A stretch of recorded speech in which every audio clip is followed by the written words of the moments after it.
2,000 visitors each year, and you can tour through this lab in part and see what the researchers are doing, learn a little bit about the history, but how what the researchers are doing today is going to benefit us in the future. Time Life says Biosphere 2 is one of the 50 must-see wonders of the world.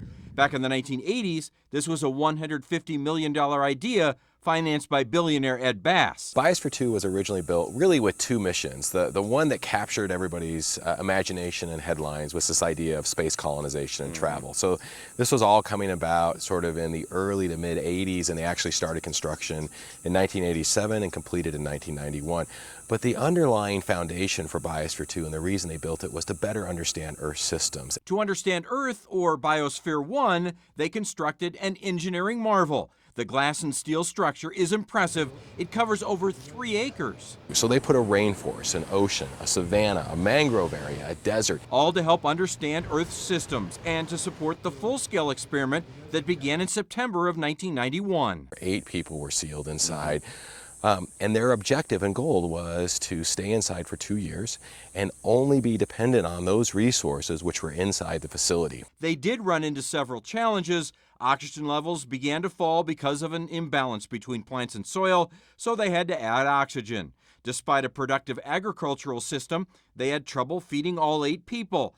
Plus, there was a well-documented clash between members of the group. Some labeled it a failure. I would argue with anybody that Biosphere 2 was absolutely not a failure, and in fact, 30 years later, it's still here being used for cutting-edge research by the University of Arizona. This is the airlock door that, if you've seen any historical footage, you probably have seen them going in or out of this door, and this was it here. Yeah, well, let's go in. All right, come on in. Lock me inside, will you, John, please? Once inside, visitors to Biosphere 2 today will see 3 very important experiments being done by the current owners, the University of Arizona. They've repurposed the space used by the original 8 inhabitants.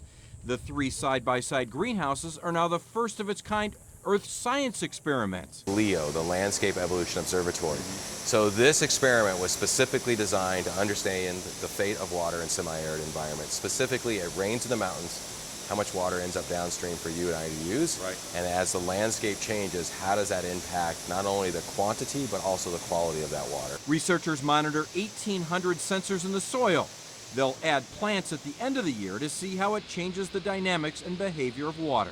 This is Biosphere 2's equatorial rainforest. It was originally modeled after a region you'd find down in South America. We have 28 different partner institutions from around the world. And starting in September, we're going to cut off the rain, and we're going to look at how this system responds with some really unique and clever ways of labeling the atmosphere and also the plants. They hope the 4-month project will help them better understand what might happen to rainforests in the future. Well, right next door is the ocean and 3rd project going on at Biosphere. This tank is roughly 1 million gallons. Wow.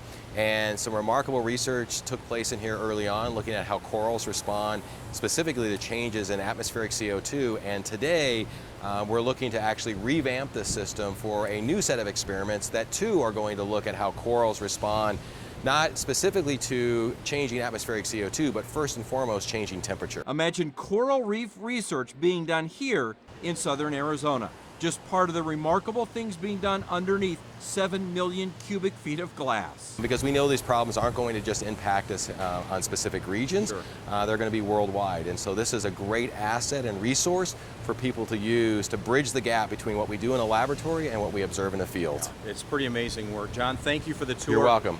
Biosphere 2 is absolutely Arizona. Thank you so much. You're welcome. Thank you.